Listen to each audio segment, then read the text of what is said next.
Well, today we're looking at the latest release from Sonoff. This time it's the Sonoff Bridge Max.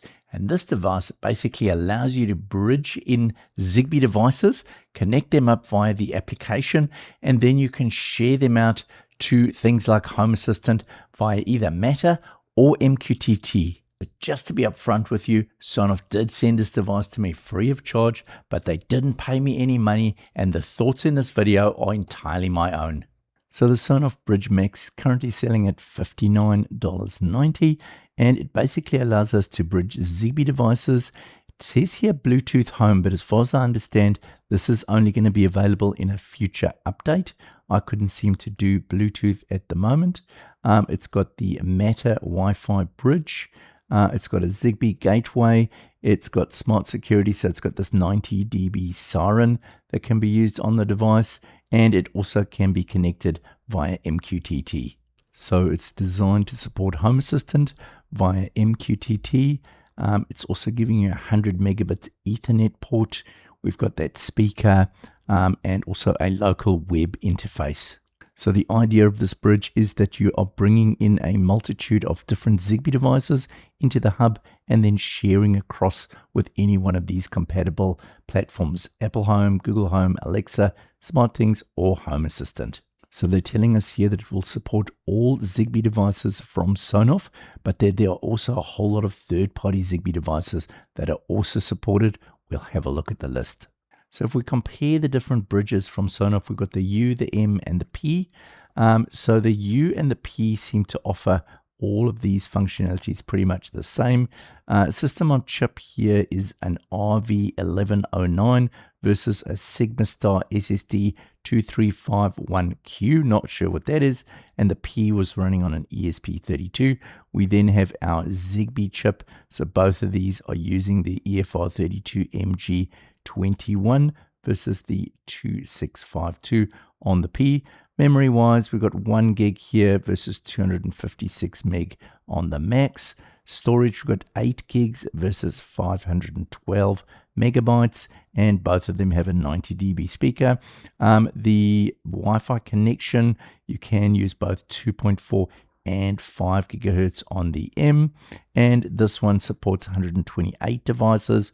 Zigbee devices and 128 others, while the Zigbee Bridge U is supporting 256 of each type. So here we have a list of all sorts of different Zigbee sensors.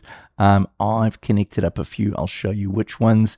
I did try an IKEA one, which did connect, but it didn't seem to give me any entities. So I'm assuming that one still has to be updated, hopefully in the future. So this has got a big M and the Sonoff logo on the front of the device.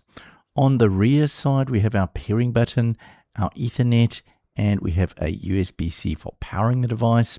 And then on the underside, we've got these little holes. Now, I think this is a speaker. Haven't heard any noise from it as yet, but I believe it is a speaker. And then we have our little LED over here telling us the status of the device. I've opened up the device so you can have a look inside.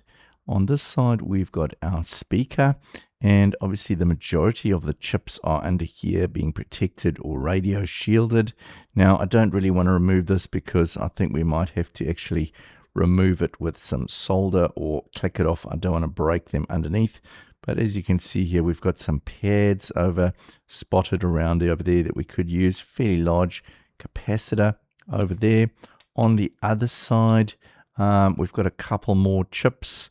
We've got a flash button over here. So I'm assuming you could actually flash this device with some sort of other software, and then a whole lot of resistors and other little components on the board here. So I've plugged it into both Ethernet and power, and I've opened up my eWeLink app. Next, we're going to add a device. Now we're going to scan the QR code on the back of the device to add it into the eWeLink app. There we go. It's adding the device in.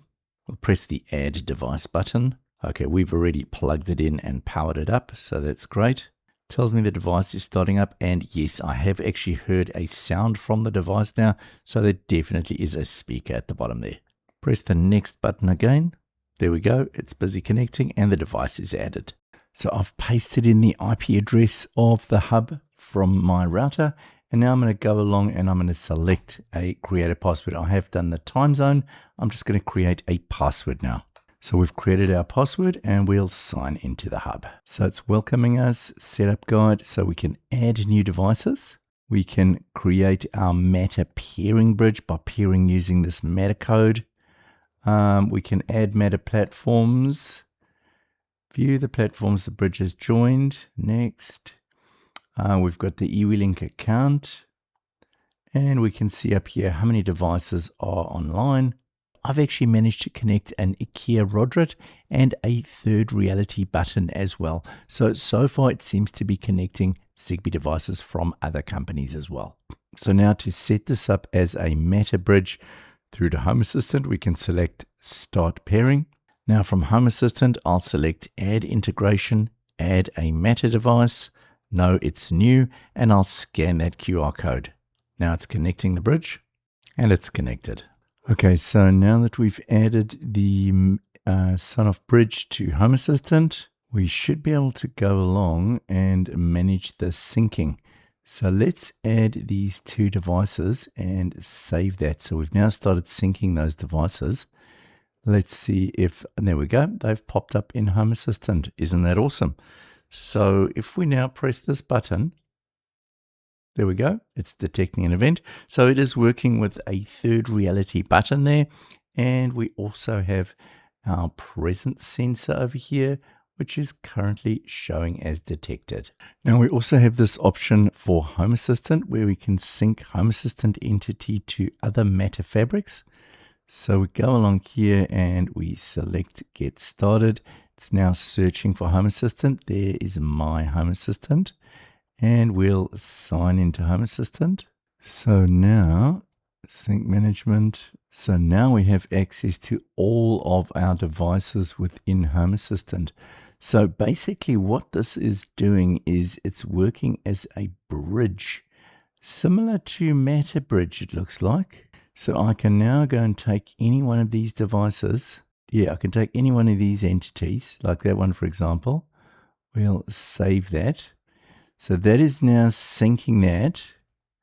Let's see what's happening in Home Assistant now. Yep.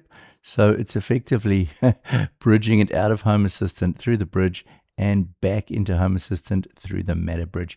So just having a look at the IKEA Rodrit button, it has paired, but for some reason or other, it doesn't seem to be detecting or triggering an event. So there's definitely some uses for a bridge like this. For example, if you were running Apple Home, you could use this to bridge Zigbee devices in via Meta into Apple Home. Or with Home Assistant, you could use it as a Meta bridge or a Zigbee bridge. So there's a couple of different ways that you could make use of this. I'd be very interested to hear from you if you would see value in this device, how you might use it, and what you would do with it. Well, I hope you've enjoyed this video. If you have, please like and subscribe, and I'll see you in the next one. Bye for now.